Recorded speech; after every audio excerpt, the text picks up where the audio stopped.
Benedict Allen, de 22 años, siempre ha sido un soñador y está viviendo el mayor sueño de su vida. Está siguiendo los pasos de su padre, convirtiéndose en un aventurero. Mi padre era piloto de pruebas y era muy emocionante tener a alguien tan admirable volando aviones sobre la casa. Y simplemente asumí que algún día estaría en una aventura igual que mi padre. Solo quería ser como uno de esos grandes exploradores como Cook, Stanley o Livingstone.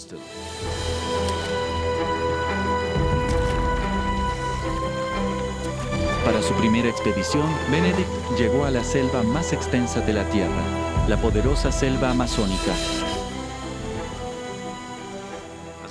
Cuando era niño leía mucho en mis libros sobre El Dorado, esa mítica tierra de oro. Pero nadie encontró El Dorado y pensé que tal vez ese sería mi destino.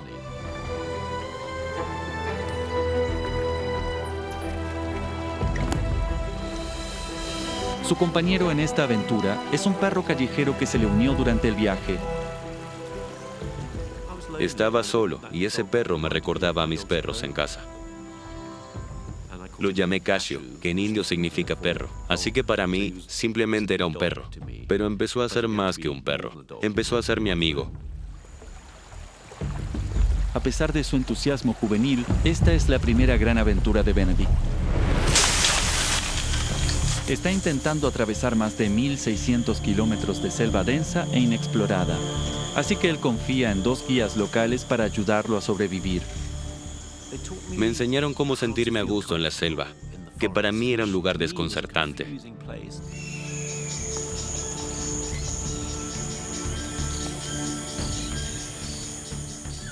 Me mostraron qué podía comer, qué debía evitar y cómo cazar.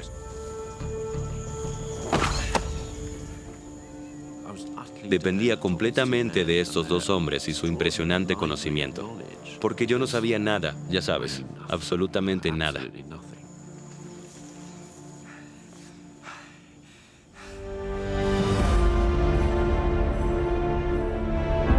Durante 3 meses, se adentraron en la más vasta selva tropical, cerca de la supuesta ubicación de El Dorado, la ciudad de oro. Benedict fue advertido sobre peligrosos mineros ilegales que merodean la zona, y hay indicios inquietantes de que no están solos. Los indicios eran muy preocupantes desde el principio. En el agua había botellas vacías de cachaza, que es como un ron barato. Se sentía que había forasteros en el bosque.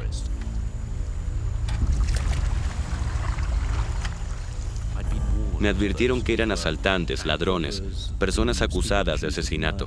Se habían dirigido a la selva porque aquí había una oportunidad de ganar dinero rápido. A pesar del miedo de Benedict, deben encontrar un lugar para acampar antes que oscurezca.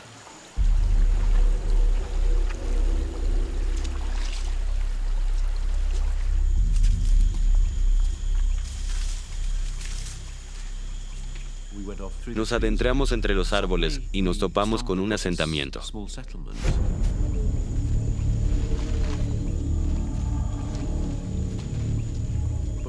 Pero mientras yo estaba preocupado, mis guías estaban fascinados.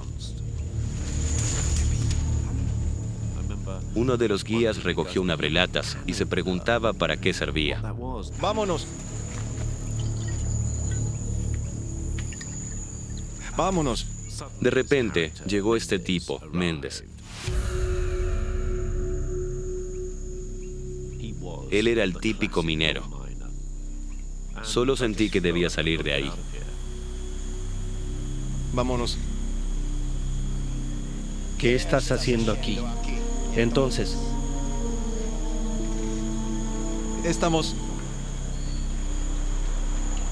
Estamos buscando El Dorado. ¿El Dorado? Estamos viajando al sur por la boca del Amazonas. No, mi amigo. Si viajas para Yachera, muy peligroso. Los rápidos están muy fuertes, pero puedo ayudarte. Méndez se ofreció para llevarme río abajo hacia El Dorado.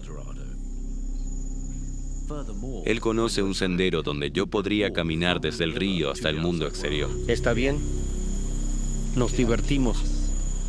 Y pensé que tal vez había juzgado mal a este minero, porque quizás era bueno. Y acepté este plan, al menos estaría yendo en la dirección correcta. Ok.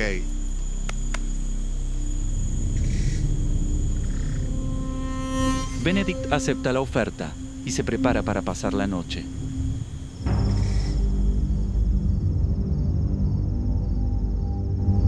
Pero a medida que avanza la noche, siente que algo no es lo que parece. Me desperté sintiendo que algo estaba mal. Y pensé que debía revisar algunas cosas para estar seguro.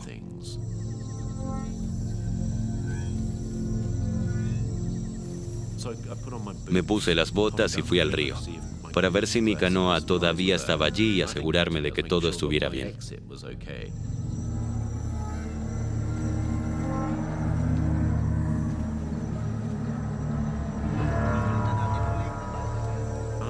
Escuché a Méndez y a su secuaz.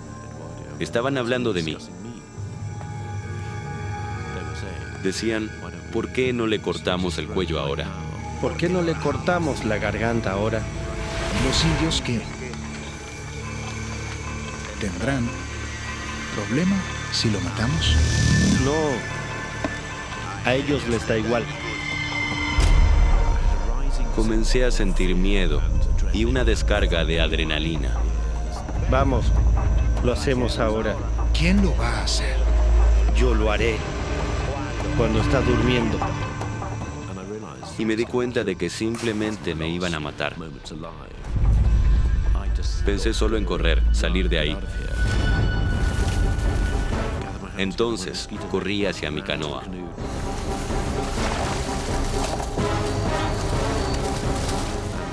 Y de repente, estaba en la oscuridad en mi canoa con mi perro.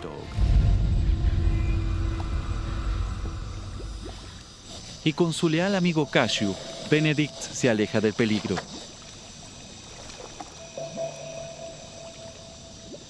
Sentí alivio.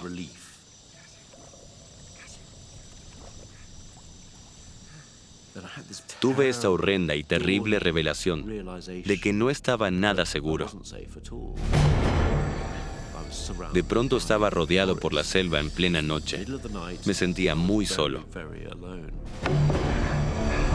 Sin sus guías, Benedict se encuentra varado en una selva que parece infinita, sin saber la ruta de salida. Realmente era el principio de una pesadilla. Cashew. Vámonos de aquí.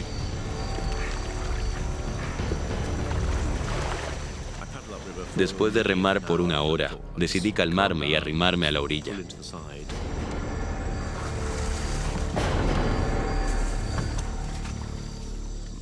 Armé un campamento y supe que debía enfrentar la situación. Y esa situación era que mi gran sueño de niño se había acabado. Solo pensaba en salir de ahí.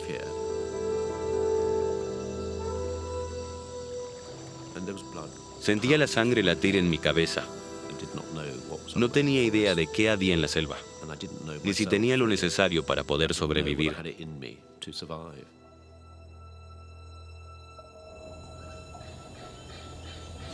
Día 1.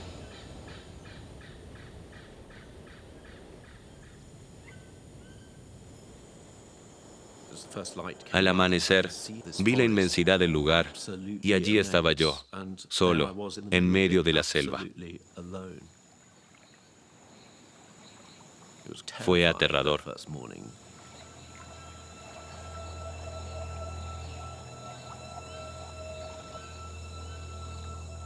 Y pensé, no, vamos, es el primer día.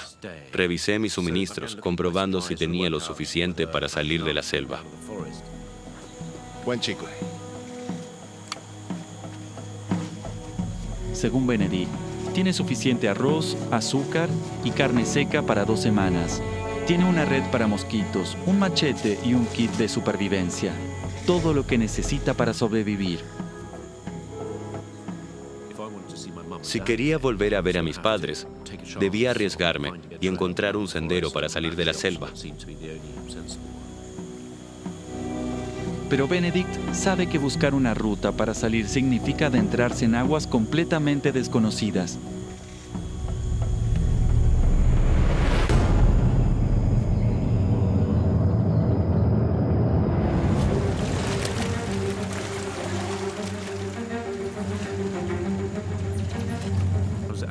Iba río arriba adentrándome cada vez más. De no encontrar un sendero, iba hacia el olvido.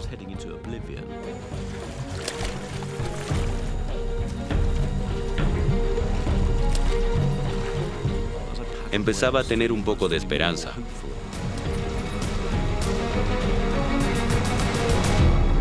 Y aparecieron los rápidos.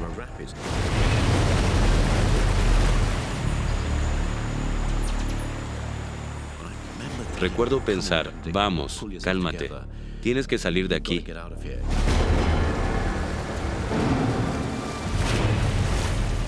Pasé bastante tiempo jalando la canoa.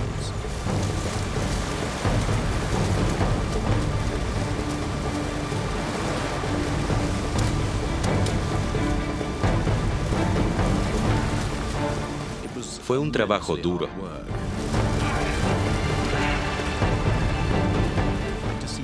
Era una lucha constante contra el río.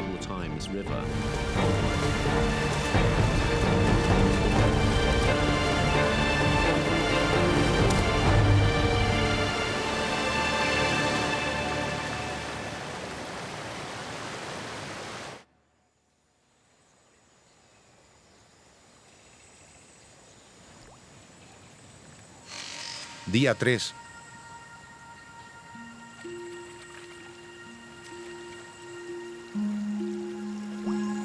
Después de 3 días en el río, luchando contra los rápidos, la dura realidad golpea a Benedict. Está adentrándose cada vez más en la selva, y todavía no hay señales del camino.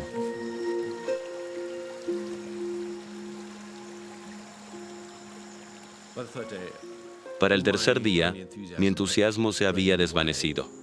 Solo pensaba en la cantidad de rápidos que había. No aparecían en el mapa y eran interminables.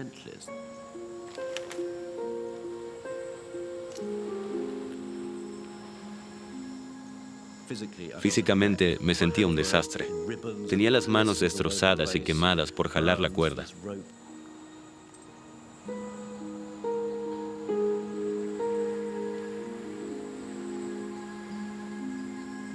No sabía cuánto tiempo más podría seguir. No era que me estuviera quedando sin comida, simplemente estaba perdiendo la fe.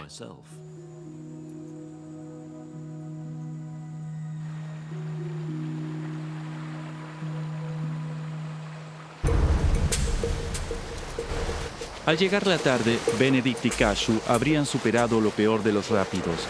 Ahora pueden seguir buscando una manera de salir de la selva. Recuerdo que comencé a remar hacia aguas más calmas, pero no había llegado lo suficientemente lejos.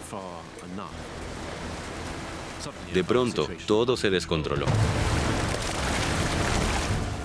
Comencé a retroceder. Fue muy aterrador. Estaba luchando por mi supervivencia. Debía mantener la canoa a flote. Y entonces, ¡pum! La canoa se quebró con el impacto. Todo acabó en el agua. El perro, los suministros y yo. Fue un momento de terror al darme cuenta de que no solo estaba perdiendo mis pertenencias, también estaba luchando por mi vida. Intentaba recuperar el aire mientras me ahogaba.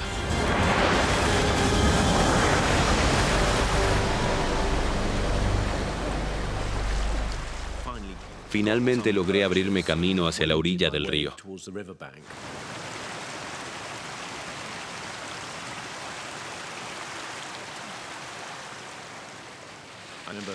Recuerdo que intentaba comprender la situación, y la situación era que había perdido prácticamente todo lo que necesitaba para sobrevivir, hasta la compañía de Cashew, el perro.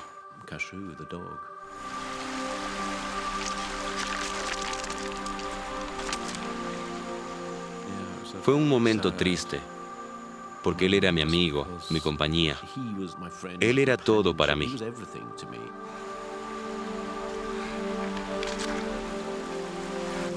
Y mientras Benedict se sienta a la orilla del río, se da cuenta de que junto a Cashew, su esperanza de sobrevivir se desvanece lentamente. No tenía comida, y eso me impactó. No tenía mi hamaca, ni la red para mosquitos. Tenía la cabeza llena de preocupaciones. ¿Terminaría muriendo de hambre? ¿Moriría lentamente de malaria? Era difícil imaginar cómo podría terminar todo, pero no parecía probable que volviera a ver a mi familia. Benedict sabe que nadie lo estará buscando, porque su expedición no debe terminar por al menos 3 meses, y sin comida ni suministros médicos, tendrá suerte si sobrevive una semana. La situación era muy clara. Si de alguna manera me quedaba donde estaba, simplemente moriría. Debía salir de ese lugar cuanto antes. Revisé los recursos que me quedaban para salir de la selva. Tenía una mochila, una botella de agua, un machete y mi equipo de supervivencia. Tenía anzuelos, línea de pesca, bengalas de emergencia y una brújula. Cosas simples pero esenciales.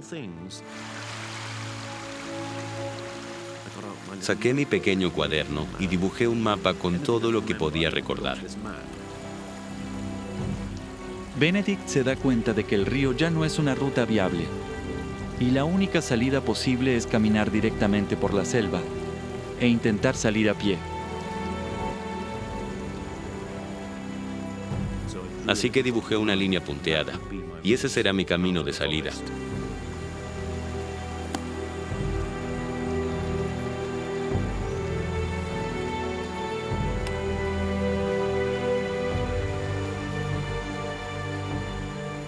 Fue un gran momento, alejarme de la luz del sol y adentrarme en lo desconocido.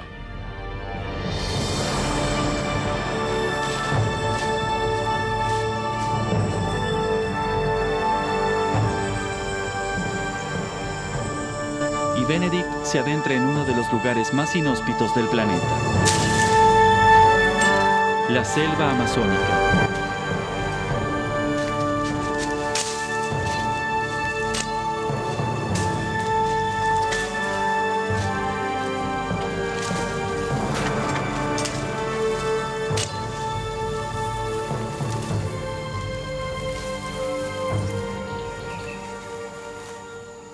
La selva que tenía delante era muy distinta a la que recordaba. Steve Callahan, de 29 años, está a la mitad del viaje en velero de su vida. Recuerdo la primera vez que salí a navegar. Me encanta lo inmediato que es, puedes lanzarte y tener una aventura. Ya navegó de Estados Unidos a las Islas Canarias y ahora emprende el regreso de 5.600 kilómetros a través del Atlántico hacia el Caribe. Probando. Calculé que, como mucho, tardaría un mes en llegar al Caribe, pero probablemente podría lograrlo en algunas semanas. Para Steve, el viaje es una aventura y también una forma de escape. Mi vida era un lío. Mi matrimonio no funcionó. Se arruinó todo y nos habíamos separado. Estaba listo para una nueva etapa en mi vida.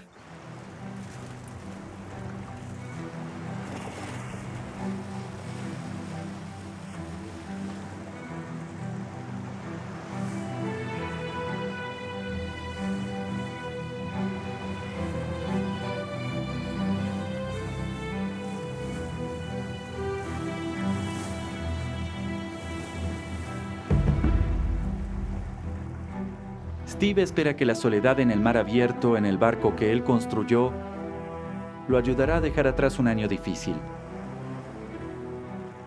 Estaba realmente por mi cuenta ahí afuera, lo cual estaba bien. No necesitaba a la gente. Realmente no necesitaba tanto a la sociedad. Me imaginaba más como una criatura marina.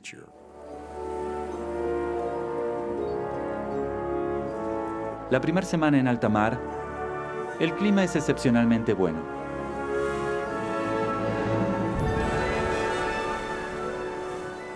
Cuando salí de las Islas Canarias por una semana, la navegación fue increíble.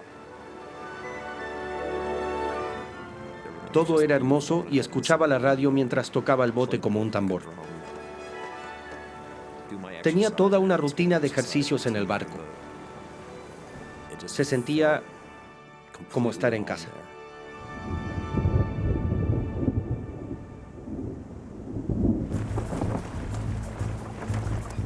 Pero a 1.200 kilómetros y una semana en el medio del Atlántico, el clima comienza a cambiar.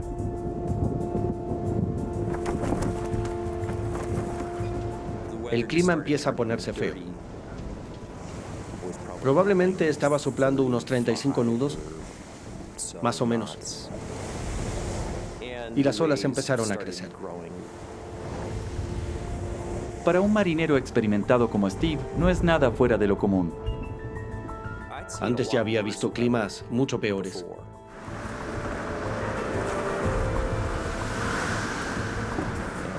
Pensé que podría ser cosa de 1 o 2 días y que todo pasaría. No le di importancia.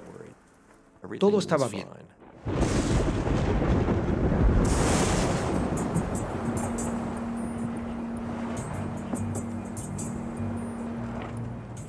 Al caer la noche, el mal tiempo continúa. Steve activa el piloto automático y se acuesta para descansar.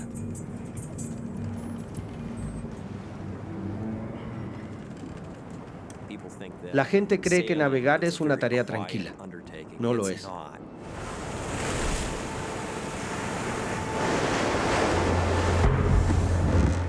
Las enormes olas están azotando el lateral del barco.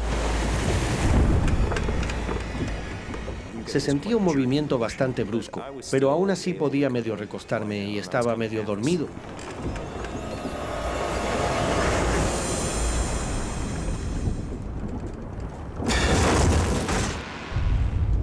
De repente hubo un estruendo fuerte en el lado de la proa. Y de inmediato fue como una inmensa inundación de agua. Steve no tiene idea con qué chocó, pero el casco del barco ha sido destrozado.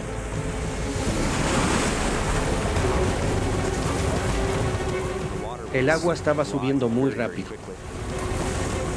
En segundos, el agua está sobre su cabeza. Solo pensé, este barco va a estar bajo el agua. Me voy directo al fondo. El bote se está hundiendo. Sabe que tiene segundos para llegar al bote salvavidas en la cubierta.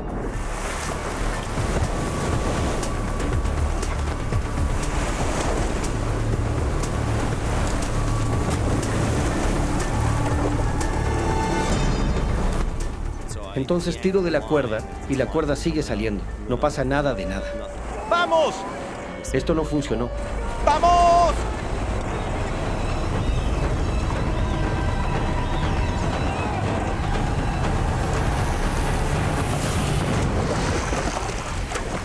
Y finalmente, ¡boom!, se abre.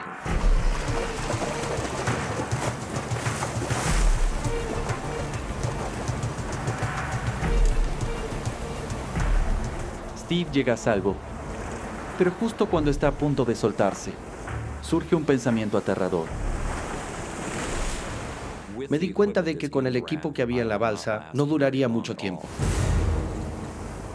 Todo lo que necesita para sobrevivir está dentro del barco inundado.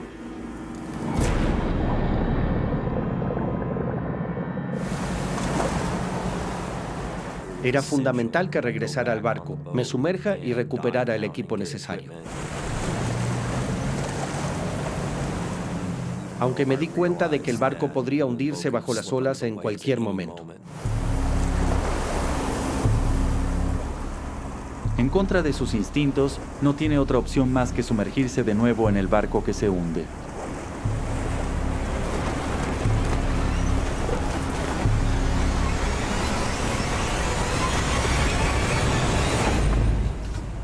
Todo estaba oscuro, así que no podía ver nada. Podía sentir el equipo de emergencia. Estaba amarrado. Comencé a cortar con determinación.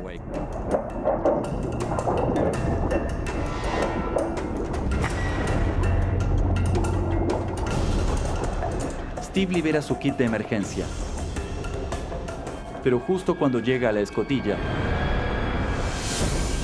La escotilla se cerró de golpe. El barco está cubierto de agua. Me voy a hundir. Pensé que era el fin. Si no salgo de aquí ahora mismo, estoy sumamente seguro de que voy a morir. No tengo ninguna duda.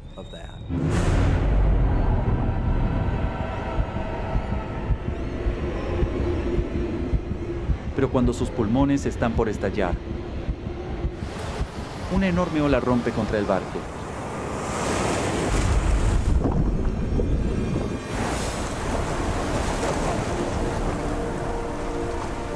De repente había aire, lo cual fue realmente un gran alivio. Con solo segundos de margen, Steve escapa, aferrando sus vitales suministros de emergencia. Salté a la balsa y vi que me estaba alejando del barco. Steve solo puede observar cómo se aleja, no solo de su barco, también de su sueño.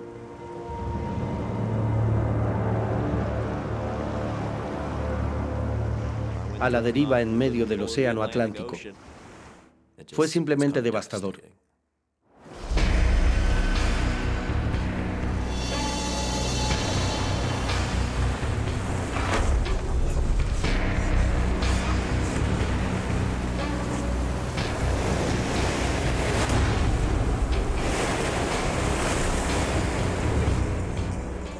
Esa primera noche, el viento soplaba muy fuerte, estaba muy frío, demasiado húmedo, fue un momento muy aterrador.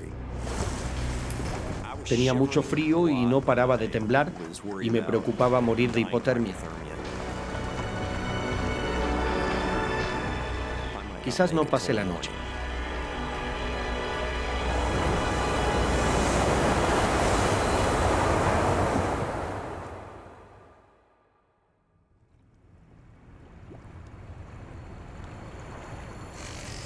Día 1. Sale el sol, para revelar el horror de la situación de Steve. Su barco se perdió, y está solo en medio del Atlántico.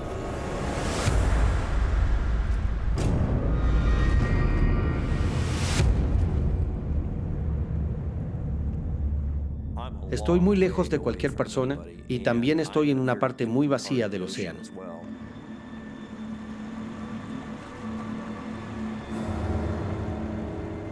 Solo soy una pequeña cosita rodeada por la inmensidad del mar. Era un poco abrumador. Steve no tiene medios de comunicación y sabe que nadie estará buscándolo. En casa sabían que tardaría unas 5 o 6 semanas desde Canarias. Les avisé para que no se preocupen por mí si no aparezco dentro de ese tiempo. Steve calcula que está a 1.600 kilómetros de tierra firme, completamente a merced del viento y las corrientes, que lo empujan más hacia el oeste, adentrándose en el océano. Estaba en una zona donde no pasaban barcos y necesitaba llegar a las rutas marítimas para tener chances de ser rescatado. Steve estima que las rutas de navegación están a 500 kilómetros al oeste. Incluso si los vientos lo empujan en la misma dirección, le tomará al menos 2 semanas llegar allí. Y tiene poca reserva de agua potable para emergencias. Tenía alrededor de 8 litros de agua, que teóricamente eran suficientes para tal vez 8 días. Sin suficiente agua, no tiene ninguna posibilidad de llegar vivo a las rutas marítimas. Es irónico que el desierto más grande del mundo sea el océano.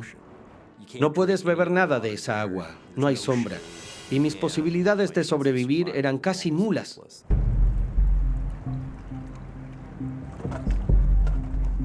Junto con un arpón y algunos otros suministros que rescató de su barco, Steve descubre 3 kits de purificación de agua de emergencia, llamados destiladores solares. Los destiladores solares que tenía fueron creados para pilotos de la Segunda Guerra Mundial. Nunca conocí a nadie que realmente los hubiera usado. Tenía 4 litros de agua y faltan más de 2 semanas para que llegue al canal de navegación. Así que los destiladores fueron cruciales para sobrevivir. Steve llena el destilador con agua de mar, sabiendo que el calor del sol debería separar la sal del agua.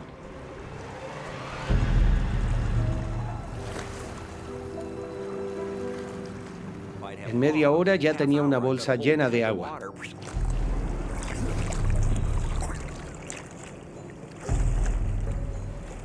Seguí intentándolo una y otra vez. Steve no logra entender cómo funciona. Es agua de mar, solo agua de mar. Simplemente no funcionó. Y ahora enfrenta su primera noche a la deriva en el océano.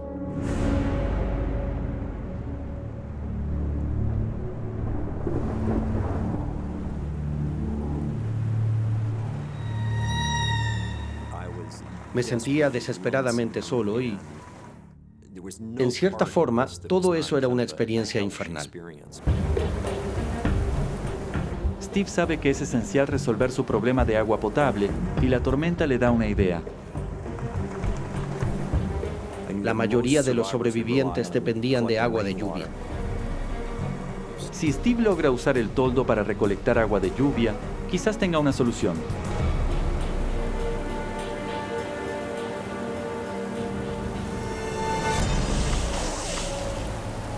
Era prácticamente como beber el vómito de alguien. Era tan horrible que no se podía beber. El pigmento naranja del toldo contamina el agua. Decidí que nunca iba a beber agua del toldo. Era demasiado peligroso.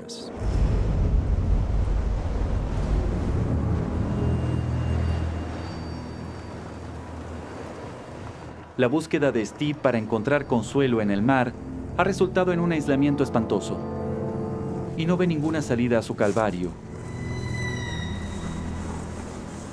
Ese día escribí mi propio epitafio. Mi nombre es Steve Callahan. Naufragué y estoy a la deriva en una balsa para 6 personas.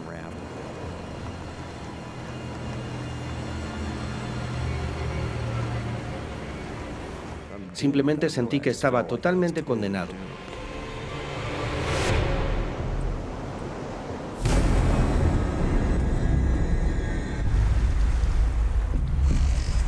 Día 2.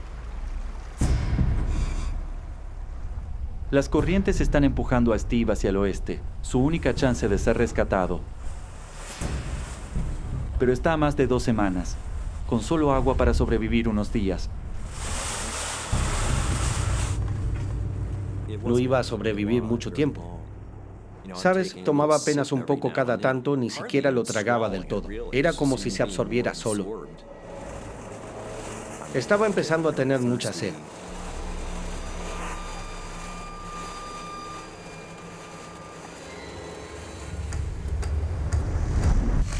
Día 3. Día 4. Día 5. Día 6.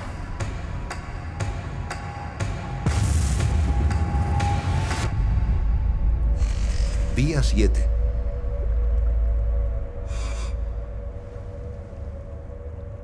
Steve raciona las provisiones de una semana, pero ahora su única esperanza son los destiladores solares. Pero primero debe comprender qué está haciendo mal. Era sumamente crucial entender cómo lograr usar estas cosas. Es como volver al punto de partida e intentar descubrir cómo funciona. Es un paso drástico, pero decide romper uno de sus 3 preciosos desalinizadores con la esperanza de descubrir cómo hacer que produzcan agua fresca. Bien. Y por fin entendí que debía estar inflado en la cantidad correcta.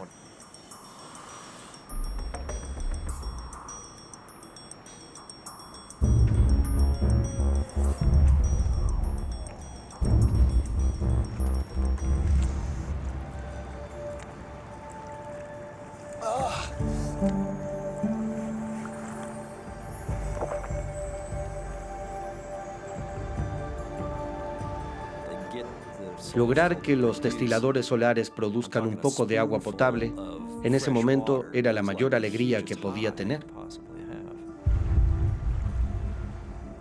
Steve ahora tiene una pequeña reserva de agua. Pero después de 7 días en el mar, enfrenta otro problema más. Se quedó sin comida. Tenía mucha hambre. Me impactó lo desesperado que estaba. No hay forma de que sobreviva aquí.